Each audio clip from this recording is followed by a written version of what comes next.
এসেছি আর সেই উপাসনা সাধন ভজন যদি আমার সঠিক হয়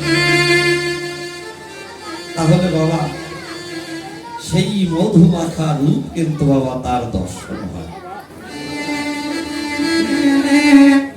আর যখনই সেই ভালোবাসার মানুষের রূপ, ভালোবাসার মানুষকে, এই জগতে ভালোবাসার মানুষ আমাদের কত জন আছে না, স্বামী, প্রেমিক, প্রেমিকা, পিতা, মাতা, কত রকম ভালোবাসা। কিন্তু এ ভালোবাসা নয়, এ ভালোবাসা বাবা ক্ষণিকের ভালোবাসা। ভালোবাসা, সেই ভালোবাসা করতে হলে কার সঙ্গে? আমার গুরু গোবিন্দের সঙ্গে। ভালোবাসা করতে হলে আগে করো ভালোবাসা। যদি তোমার সেই ভগবান গৌরকে বসাতে পারো, গৌরকে বাবা এহ জগতে বসাতে হলে বাবা এহ জগতের স্থানে বসানো যায় না। গৌর বসে কোথায়? গৌর থাকে কোথায়? ভক্তের হৃদয় মন্দিরে। কেননা সেই হৃদয় পালককে ভগবানকে বসাইতে হলে ভালো করো আগে বাসা ভালো। তাহলে কোন বাসা? এই 3.5 দেহটাকে বাসা বলা হয়।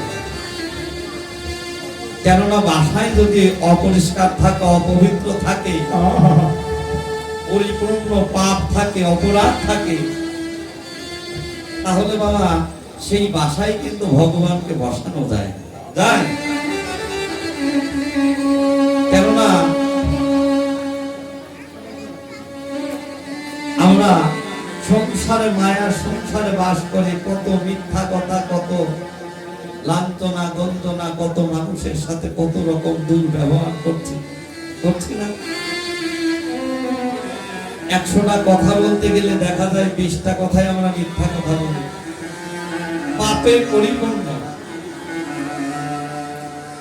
তা সেই পাপে পরিপূর্ণ দেহ যদি থাকে বাবা, তাহলে সেই দেহে কিন্তু ভগবান বসে না। সেই হৃদয় মন্দিরটা, হৃদয় মন্দিরে সেই ভগবানকে বসাতে হলে আগে আমার সেই হৃদয় মন্দিরটা পরিষ্কার করতে হবে। কি দ্বারা? এই হরিনাম দ্বারা, এই কৃষ্ণ নাম দ্বারা, আর ভক্তের চরণ ধুলি সাধু বৈষ্ণবের সঙ্গ করতে হয়। গুরু গোবিন্দের চরণে দেহখানা আত্মনিবেদন করতে হয়। সদয় সেই মধুমাখা নামের মধ্যে দিবানিশি যারা ডুবে থাকতে পেরেছে, এ জগতে একমাত্র তাদের গৌর ভালোবাসার যোগ্য দেহ হয়েছে। আর সেই যোগ্য দেহ যদি না হয় বাবা, কখনো গৌরকে দর্শন করা যায় না। মহাজন বললেন গৌরকে দর্শন করতে হলে এই কর্মচক্ষু দিয়ে দেখা যায় না। কেননা এই কর্মচক্ষু দিয়ে এহ জগতের আমরা সবকিছুই দেখতে পারি, কিন্তু সেই গৌর সোনাকে দর্শন করা যায়। কেননা এই কপালের মাঝখানে আরো একটি নয়ন রয়েছে। সেই নয়নটা কোন নয়ন বাবা?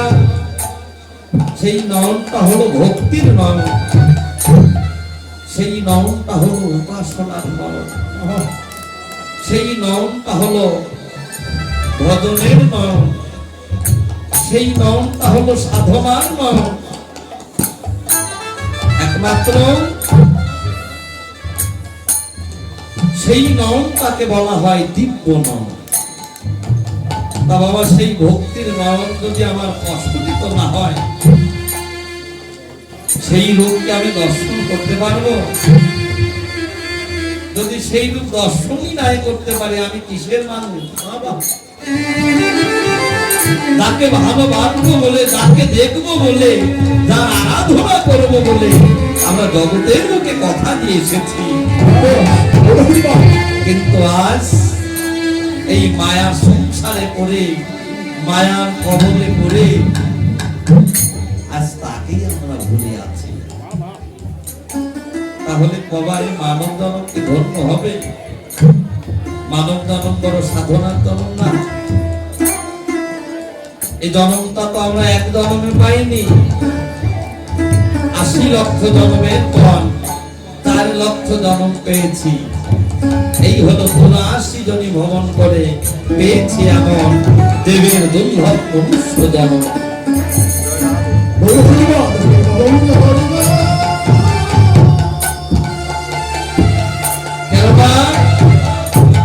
স্থাবর ৩০ লক্ষ, জলজ ৯ লক্ষ, কম কেন্দ্রেচ্ছ ১০ লক্ষ, রুদ্র লক্ষ, পাখি ১১ লক্ষ বার, পশুকুলে ২০ লক্ষ বার, আর চতুর্লক্ষাস্য মানবা।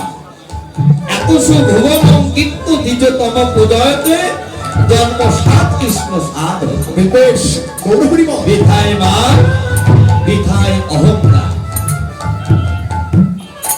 যদি কর্ম আমি ভালো করি তাহলে এই জন্ম আমার ধন্য হবে। যদি কর্ম আমি ভালো না করি, এই জন্ম আবার সেই ওই ৮০ লক্ষের ভিতর যাবে। কিন্তু বাবা, এই জন্ম একমাত্র দুর্লভ জন্ম। কৃষ্ণ ভজিবার তবে সংসারে তো আইনু নিচে মায়ায় বদ্ধ হয়ে বৃক্ষ সম হইল।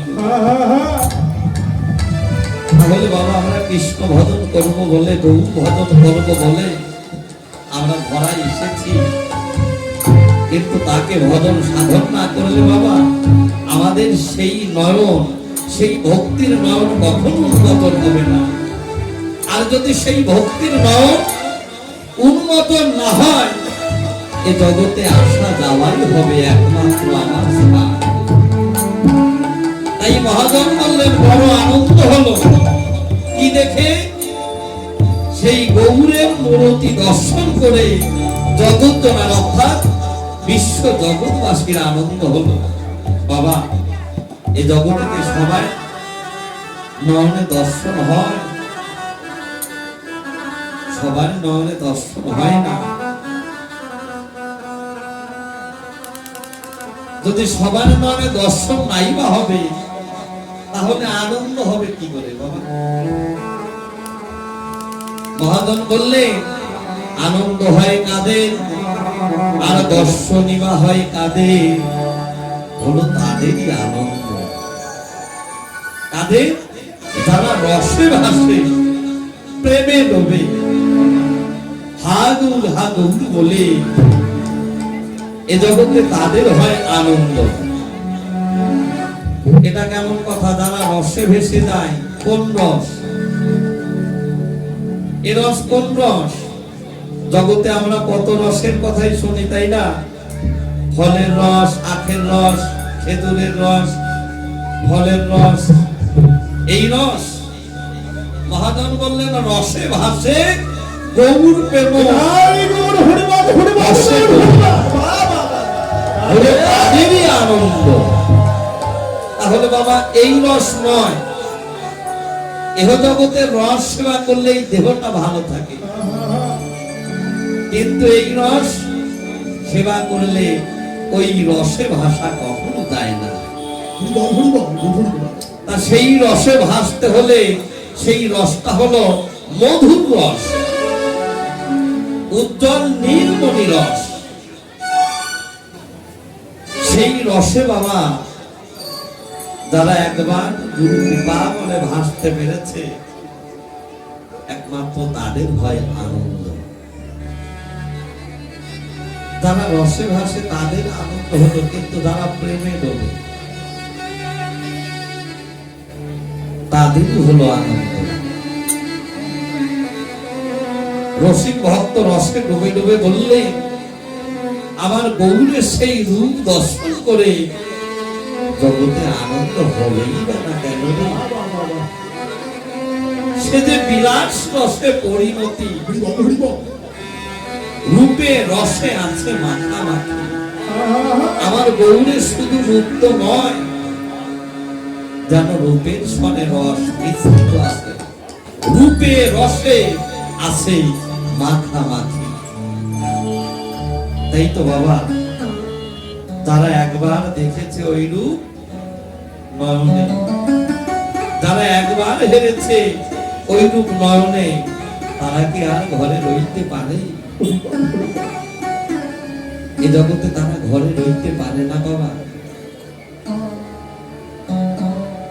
রসিক ভক্ত রসে ডুবে ডুবে বললে,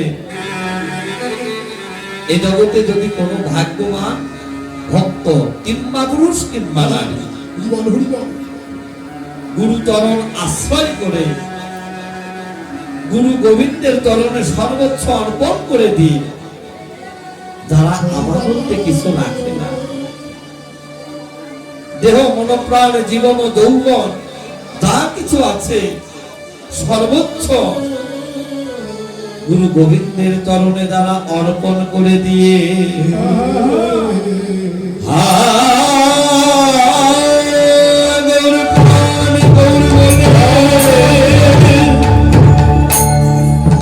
দুটি নয়নে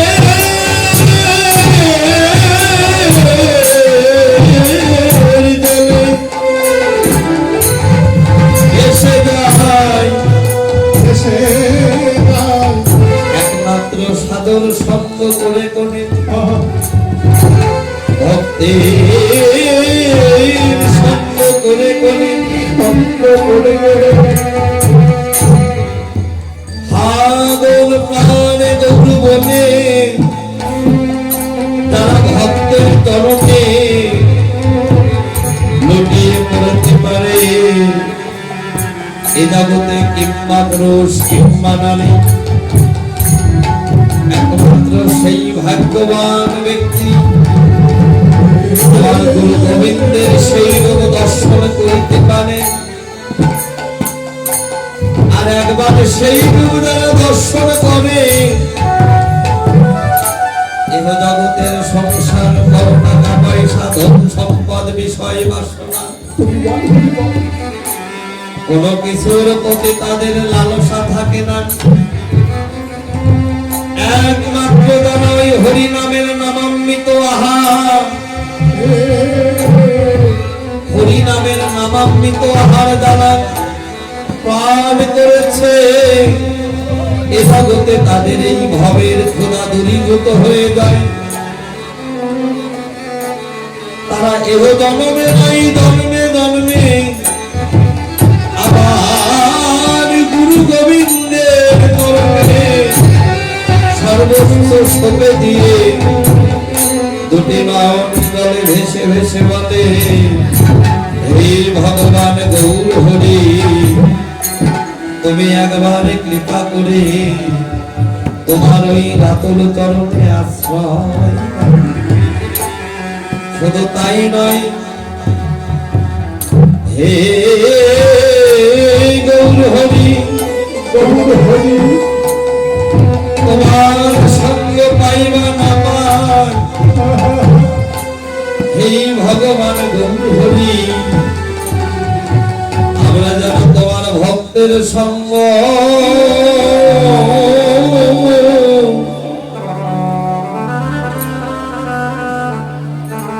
করিতে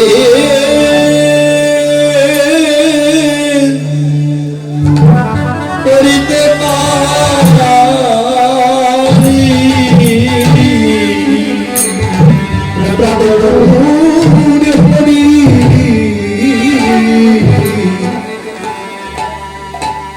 আমরা যেন তোমার ভক্তের সঙ্গ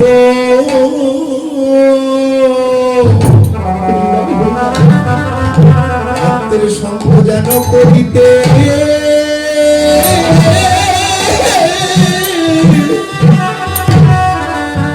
যেন করিতে পারি।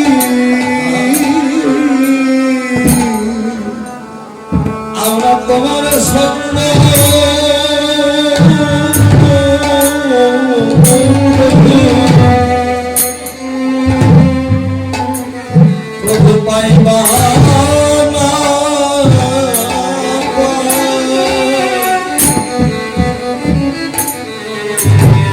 মানে গৌর হে।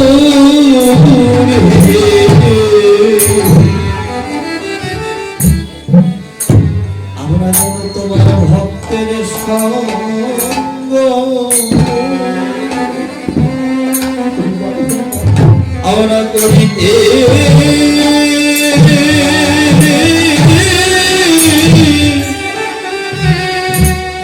করিতে পারি। প্রভু আমরা তোমার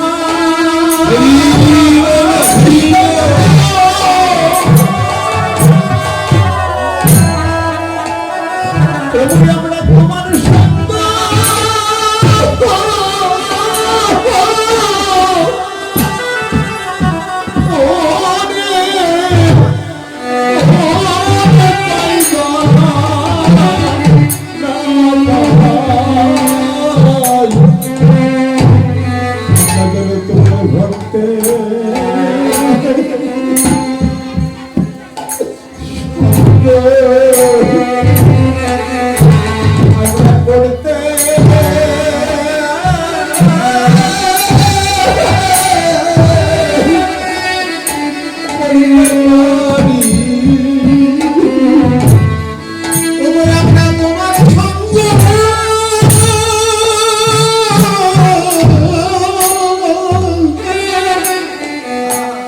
তোমার সঙ্গ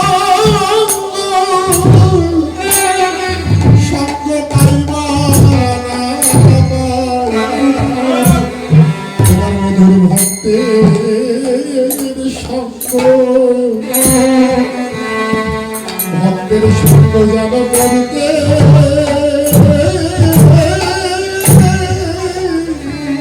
করিতে পারি। আমরা তোমার সঙ্গ আমরা তোমার সঙ্গ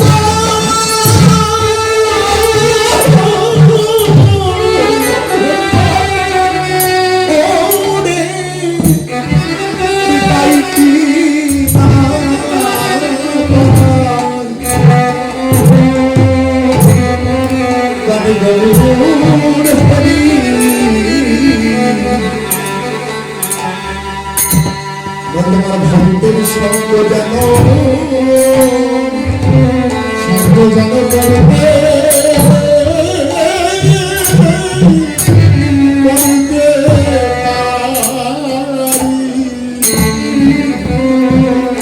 ওই আমার সুখ কৃপা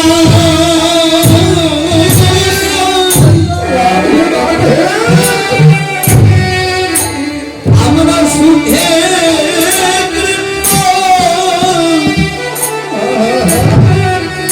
প্রভু দুঃখে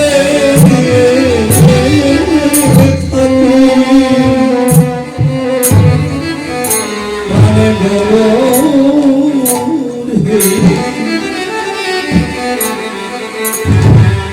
আমরা যেন ভক্তের সঙ্গ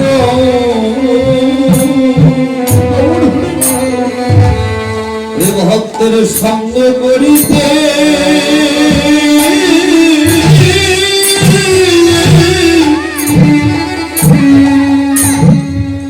করিতে পারি। আপনার সুখে হরি হরি হরি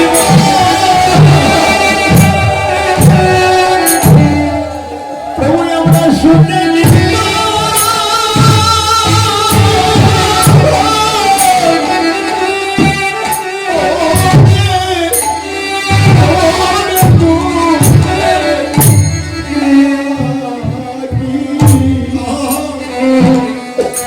প্রভু তোমার ভক্তের সঙ্গ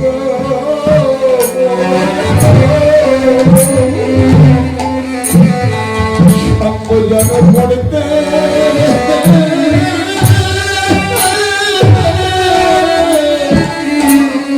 করতে পারি।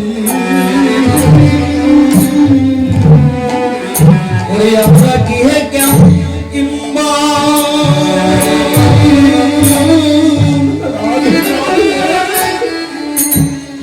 ওই বনে থাকি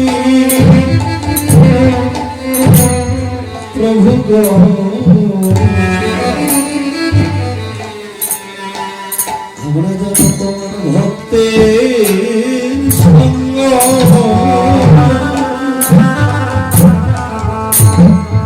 সঙ্গ করিতে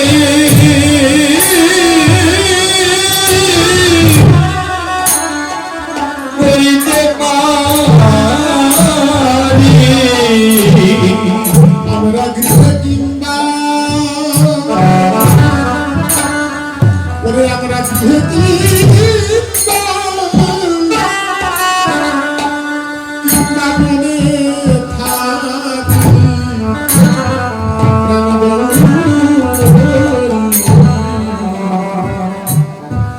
তোমার মধুর ভক্তের সঙ্গ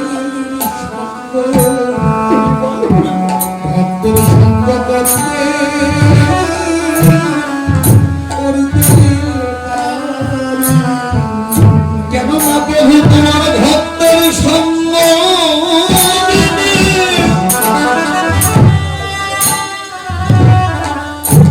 তোমার এই ভক্তের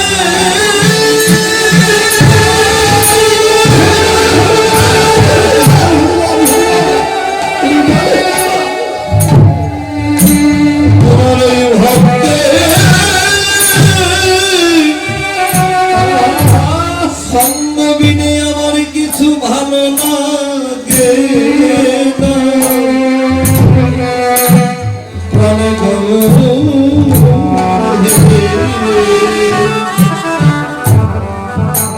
বলো আমরা কোথায় গে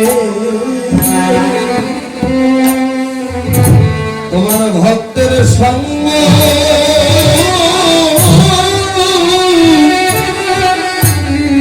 সঙ্গ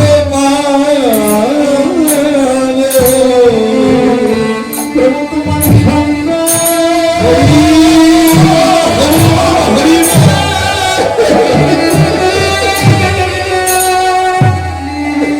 প্রভু তোমার সঙ্গ বিনা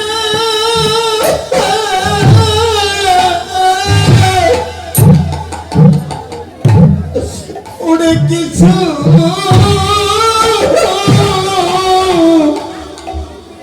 কিছু ভালো লাগে না বলো আমরা কোথায় গেলে তোমার ভক্তের সঙ্গ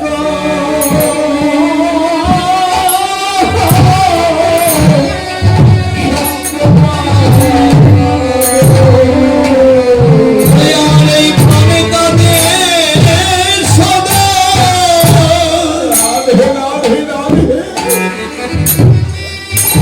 ওরে আমার এই প্রাণে কাঁদে তোমার এই ভক্তের সঙ্গে লাগি প্রাণে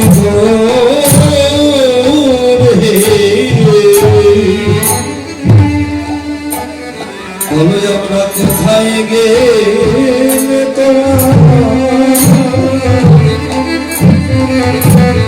তোমার ভক্তের সঙ্গ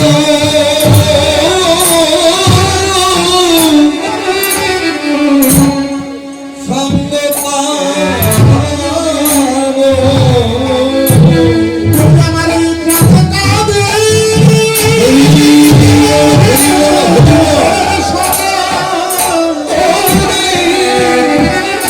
ভক্তের সঙ্গে সঙ্গের নারী প্রাণ গৌরহরি আমরা কোথায় গেলে ভক্তের সঙ্গ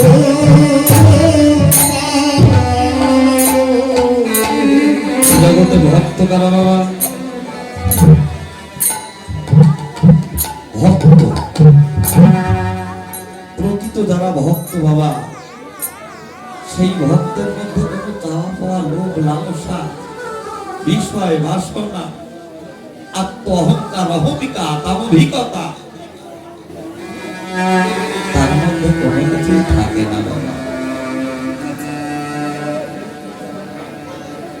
সেই ভক্তের একটাই চাওয়া, একটাই বাসনা, হে প্রভু তুমি সুখে থাকো, প্রভু তুমি সুখে থাকো, তোমার সুখে আমার সুখ। তুমি যত পারো দুঃখ জ্বালা যন্ত্রণা ব্যথা বেদনা সবই তুমি আমার মাথায় চাপিয়ে দাও। শুধুমাত্র একটু শৈবার মতো সুযোগ তুমি করে দিও। তাই বল হরিবল।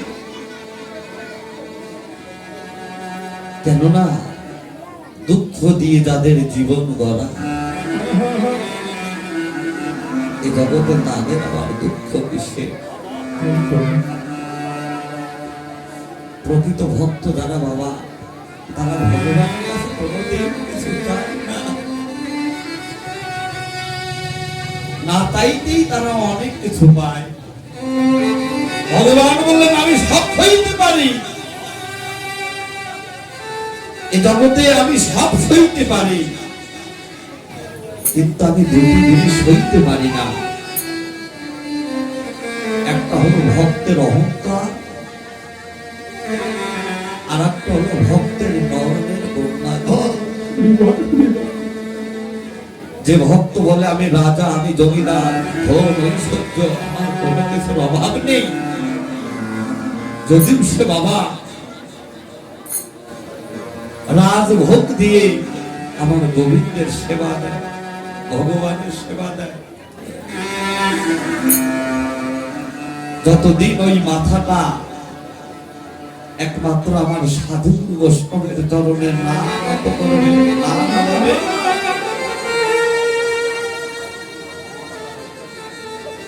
এই জগতে আমার ভগবান বলেন আমি কোনদিন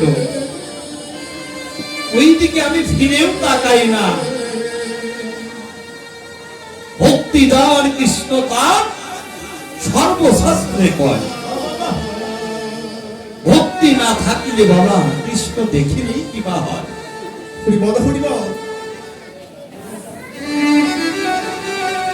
কেননা বাবা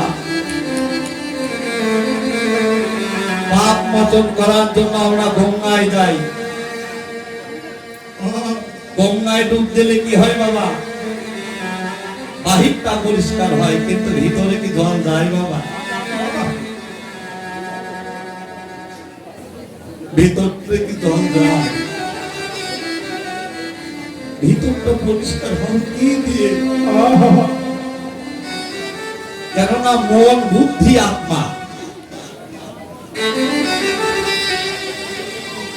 মন বুদ্ধি আত্মা যতদিন ক্লিয়ার না হবে বাবা, ততদিন এই জগতে আমার ওই প্রভু বা আমার হবে না।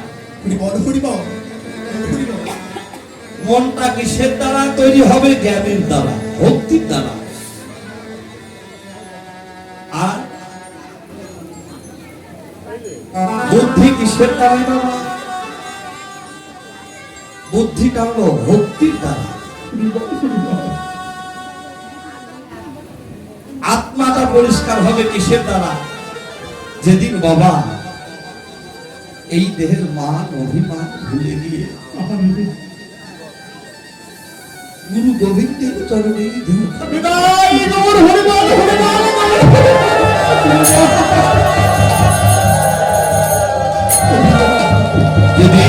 ভক্তের সঙ্গ করতে পারবো,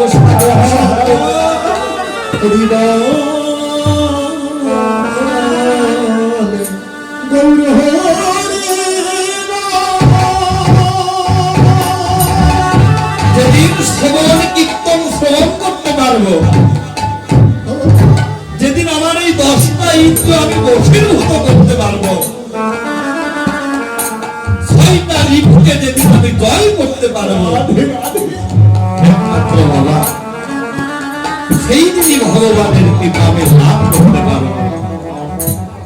আর যতদিন বাবা মন বুদ্ধি আত্মা 10 ইন্দ্র 6 রিপু যতদিন বাবা আমি পথে নামতে পারবো মনকে যতদিন আমি সাধু তৈরি না করতে পারবো বাবা, ততদিন ওই ভগবানের কৃপা হবে না। কেননা মহাজন বললেন এই মনটা পবিত্র হয় কিসের দ্বারা? ভক্তির দ্বারা, জ্ঞানের দ্বারা। তখন একটা ব্যক্তি বাবা মহাপাপীও যদি হয়ে থাকে, মহা অপরাধ করেছে, যদি নিত্য নিত্য সে সৎসঙ্গে যেতে পারে, ভক্তের সঙ্গ করতে পারে, সাধুর সঙ্গ করতে পারে, যদি সাধুর বৈষ্ণবের চরণ ধুলি বাবা এই পাপী অঙ্গে ধারণ করতে পারে, কেননা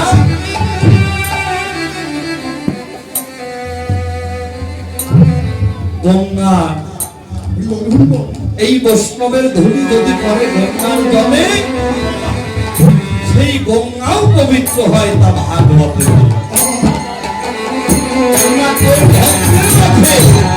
আমার ভগবান বাস করছে বলা তো যায় না, চেনা তো যায় না, কিন্তু বাবা সেদিন ওই ভক্তের পরশ এই পাপী অঙ্গে লাগবে, সেদিন থেকেই বাবা আপনা আপনি বাবা এই মন দেহ মন সবই একাকার হয়ে যাবে, সেদিন বাবা এই দেহ সাধু সঙ্গে লেগে যাবে, ভক্ত সঙ্গে লেগে যাবে। কেননা জগতের মুখে এসে বাবা সেই গরুর কি, সেই গরুরটা কি বস্তু? ভগবান বললেন জগতের মানুষ শুধু খোঁজে তীর্থধামে, গয়া কাশী হরিধাম নবদ্বীপ বৃন্দাবন মন্দির মসজিদ। আমি ওই তীর্থধামেও থাকি না, আমি মন্দির মসজিদেও থাকি না, কিন্তু জগতের মানুষ খোঁজে আমার মাটির জগতে। ভগবান বললেন আমি যোগীর হৃদয়েও থাকি না, আমি বৈকুণ্ঠেও থাকি না, আমি থাকি কোথায়? একমাত্র ভক্তের হৃদয়।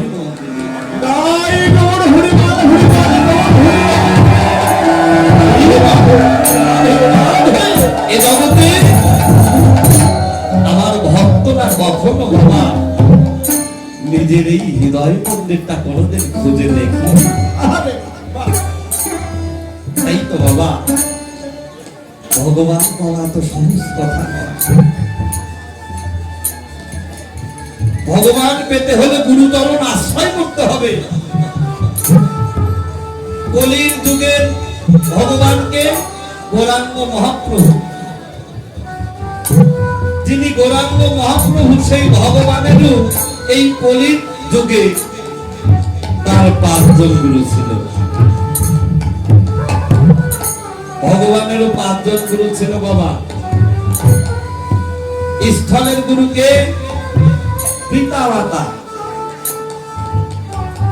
জগন্নাথ দেব আর সচী মাতা, গৌরাঙ্গ মহাপ্রভুর স্থলের গুরু। পিতার বীজে মাতার রথে গুরু দিল পরিষদে,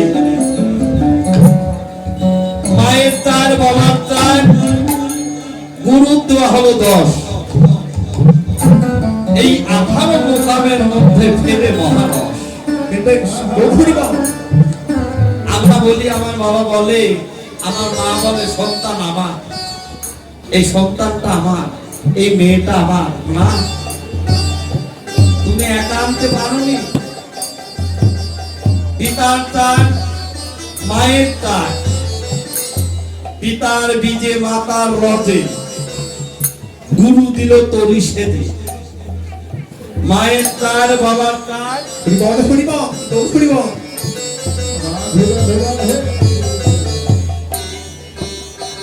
মায়ের 4 বাবার 4, গুরু দেওয়া হলো 10। দেখেছেন, গুরু একাই দিল 10। এই হলো 18 মোকামের মধ্যে ফেরে মহারস। তাহলে স্থলের গুরু হলো মহাপ্রভুর পিতা মাতা, দীক্ষা গুরু হলো স্বরূপানন্দ পুরী, শিক্ষা গুরু কে? দীক্ষাগুরু স্বরূপানন্দ করে, শিক্ষাগুরু হলো মাধবেন্দ্র করে, আর বিদ্যাগুরু স্কুলের গুরুকে গঙ্গা দাস পণ্ডিত, যিনি 18 রকমের ভাষায় ভাগবত পাঠ করতেন, তিনি গঙ্গা দাস পণ্ডিত। আর সন্ন্যাস গুরু হলো কেশব ভারতী। তাহলে ভগবানের যদি এই নদিয়ার মাঝে 5 জন গুরু থাকে, আমি মানুষ হয়ে আমার কয়জন গুরু থাকার দরকার? বাবা দীক্ষা মন্ত্র নিয়ে অনেকেই দীক্ষা মন্ত্র নেই 30 বছর 40 বছর বয়সে, আর শিক্ষার কাছেও যায় না। মহাজন বললেন কি, যে দীক্ষা নিয়ে শিক্ষা না নেয়, ওই দীক্ষায় একদিন তার নরকে।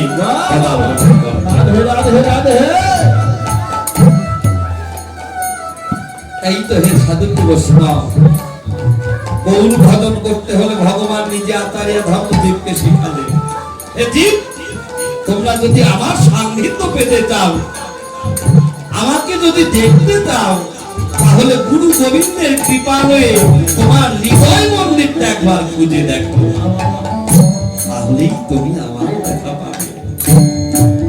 তাহলে বাবা, আমরা দীক্ষা মন্ত্র নেই 30-40 বছর বয়সে, শিক্ষার কাছেও যাই না। একটা মানুষের দীক্ষা মন্ত্র নেওয়ার বয়স হলো 5 বছর, আর শিক্ষা মন্ত্র নেওয়ার বয়স হলো 8 বছর। শাস্ত্র গ্রন্থের কথা, আমার কথা নয়। কিন্তু বাবা, কিন্তু আমরা দীক্ষা নেই, শিক্ষা নেই না।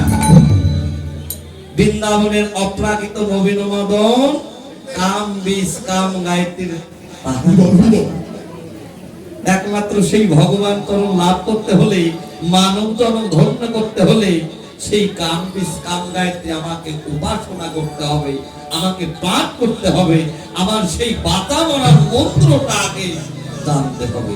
তাহলেই বাবা সেই আপন মানুষের দর্শন পাওয়া যায়। যারা একবার দর্শন করেছে তারা বলে, আহা, ভজনের গুণা প্রেম রসে ভরা, প্রেম রসে গড়া, ভজন করলে যেন তারে যাই। গৌরের আরেক নাম বাবা গোরা, গৌরের আরেক নাম চৈতন্য দেব, গৌরের আরেক নাম হলো বিশম্বর, গৌরের আরেক নাম হলো নিমাই। দেখেছেন কত নাম, কিন্তু গোরা কেন নাম দিলেন? এই যে সকল চাঁদের গোরা, সকল চাঁদের গোরা, এই যে গোরা চাঁদরে ভজন করলে যাই রে চেনা, ভজনের গোরা প্রেম রসে ভরা, প্রেম রসে গড়া। তাহলে সেই রসটা কোথায় থাকে?